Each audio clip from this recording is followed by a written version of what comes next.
আল্লাহ বেঈমানের সাথে রাগ করেন না। কার সাথে করেন? মুমিনের সাথে। কারণ মুমিনকে আল্লাহ সুসংবাদ দিছেন, পুরস্কার দিবেন, বিজয় দান করবেন, দুনিয়াতে আখেরাতে কল্যাণ দিবেন। মুমিনের ঈমান যদি ঠিক না থাকে তো কেমনে দিবেন?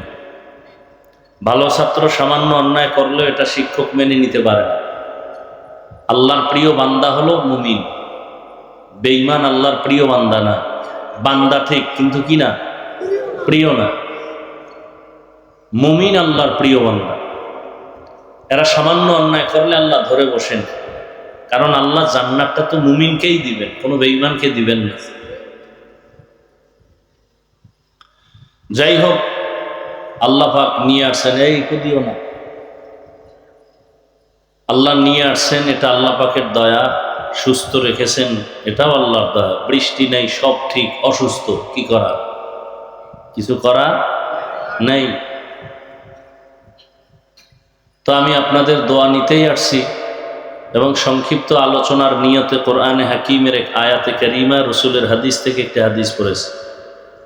এখলাস ও রুহানিয়াতের সমন্বয়, সহি নিয়তে, সহি তরিকায়, সহি কিছু কথা বলার মতো, শুনবার মতো আমাকে আপনাদের প্রত্যেককে আল্লাহ পাক তৌফিক দান করেন।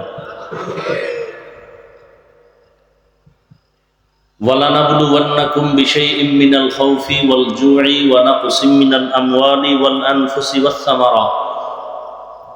আল্লাহ বলেন, আমি মুমিনকে পরীক্ষা করবই করব। ভয়ের মাধ্যমে, ক্ষুধার মাধ্যমে, সম্পদের ঘাটতি, জানের ঘাটতি, ফলের ঘাটতি। এই পরীক্ষায় সুসংবাদ তাদের জন্য, অবাশশিরিস সাবিরিন, যারা ধৈর্য ধারণকারী। নবীজি বলেন, মাইয়ুরিদিল্লাহু বিহি খাইরান ইউসিব মিন, আল্লাহ যাকে বেশি মহব্বত করেন তাকেই মুসিবত দিয়ে পরীক্ষা নেবেন। তাহলে মুসিবত আসাটা এটা নেয়ামত। কার জন্য? মুমিনের জন্য। এজন্য আমাদের মুরব্বী আকাবিরিন যারা, আহলুল্লাহ যারা, এরা মুসিবত আসলে মাঝে মাঝে বলতেন আলহামদুলিল্লাহ। অথচ কোরআনে আল্লাহ শিখাই দিয়েছেন, মুসিবত আসলে বলবা ইন্না লিল্লাহ। ইযা আসাবাতহুম মুসিবাতুন ক্বালু ইন্না লিল্লাহি ওয়া ইন্না ইলাইহি রাজিউন। মুসিবত আসলে আল্লাহ কোরআনে শিখাই দিয়েছেন কি বড়, নিশ্চয়ই মুসিবত কার পক্ষ থেকে আসছে, আর আমরা তার কাছেই ফিরে যাব। কিন্তু আল্লাহ আল্লাহরা মাঝে মাঝে কি বলতেন? ইন্নালিল্লাহ না বলে কি বলতেন? আলহামদুলিল্লাহ। কেন? বলে আল্লাহ আমার দিকে কুদরতের নজর দিছেন, এটা আমার জন্য বড় নেয়ামত। আল্লাহ, আল্লাহর এক বান্দি বিবাহের সিঁড়িতে পা রাখছেন, আর এক বান্দার ঘরে গেছেন, ভালো বাবার ভালো সন্তান। কয়েক বছর সংসার করার পরে একদিন স্ত্রী আর স্বামী কথা বলতেছে আর জিজ্ঞাসা করতেছে স্ত্রী স্বামীকে, তুমি আমাকে কি পরিমাণ মহব্বত করো? বলে সীমাহীন, এর কোনো তুলনা নাই। বলে তুলনা নাই, তার কেমন? বলে তুমি আমার জীবন, তুমি আমার মরণ। বলে ব্যাখ্যা কি? বলে তোমার জন্য আমি সব সময় ফেদা, যা চাইবা তাই পাইবা। স্ত্রী বলে সত্যি পাবো? বলে হ্যাঁ পাইবা। নুজহাতুল মাজালিস নামক কিতাবে ঘটনা আছে। সত্যি পাবো? বলে হ্যাঁ। ধৈর্যের বয়ানের চ্যাপ্টারে আছে। সত্যি দিবা, চাইলেই দিবা? কাহা কাতে আমাকে তালাক দাও। স্ত্রী কি বলে? আমাকে। স্বামী বলে এটা কি সম্ভব? বলে তুমি ওয়াদা করছো, দাও। চাইলেই দিবা তো দাও। বলে এইটা সম্ভব না।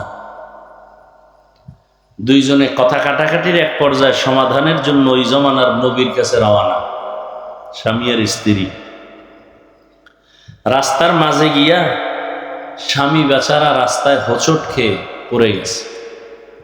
পইরা ধরেন পায়ে ব্যথা হয়েছে, হাতে ব্যথা হয়েছে, চিৎকার দিয়ে কাঁদতেছে। স্ত্রী হাত ধইরা উঠাইয়া এরপরে বলেন নবীজির দরবারে যাওয়া লাগবে না, চলো বাড়ি। বাড়ি নিছে।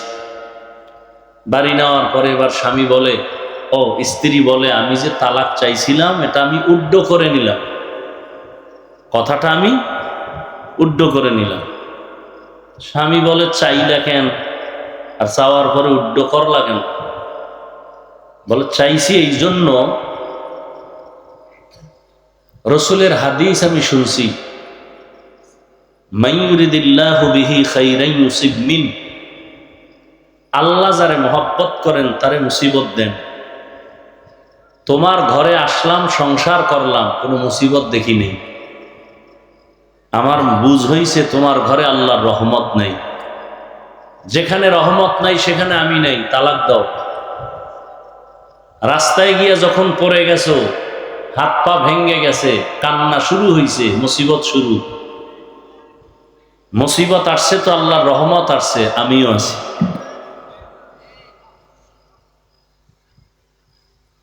আর আমরা তো মুসিবত আসলে আল্লাহকে গালি দিতেও চিন্তা করি। আল্লাহর কি চোখ নাই? খালি আমাকেই দেখে।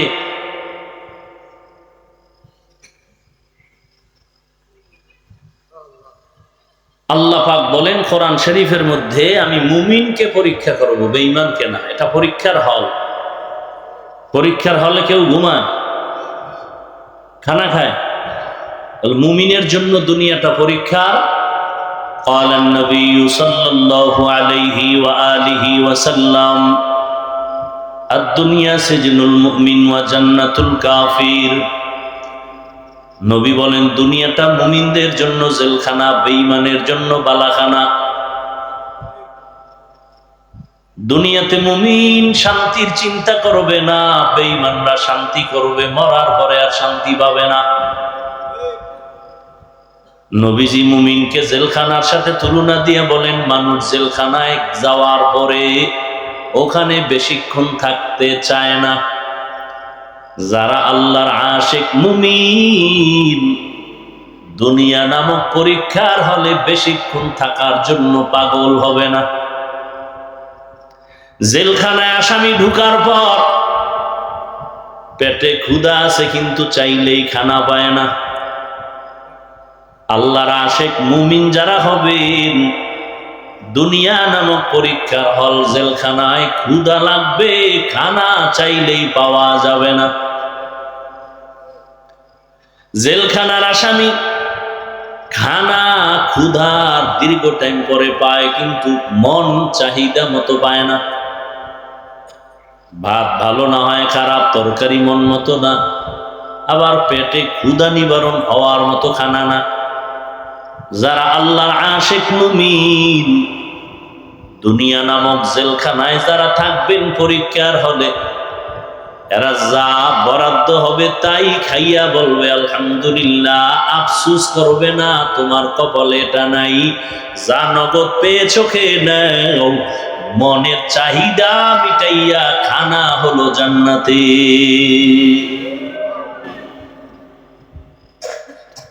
জেলখানার আসামি মন মতো ঘুরতে পারে না, চলতে পারে না, ফিরতে পারে না। যারা আল্লাহর আশিক মুমিন, দুনিয়া নামক জেলখানায় থাকবে, মনে চাইলেই ডানে যেতে পারবে না, বামে যেতে পারবে না। যাওয়ার আগে চিন্তা করবেন আমার বাউন্ডারিটা কত দূর, আমি ডান দিকে কত দূর যাব। আমার মাওলার পক্ষ থেকে একটা বাউন্ডারি দেওয়া আছে, লা ইলাহা ইল্লাল্লাহ। আল্লাহর পক্ষ থেকে কালেমার বাউন্ডারি দেওয়া আছে। তুমি ডানে যাইতে পারবা, বামে যাইতে পারবা, যেদিকেই যাও আল্লাহ পাকের নিষিদ্ধ কোনো জিনিসের দিয়ে যেতে পারবা না।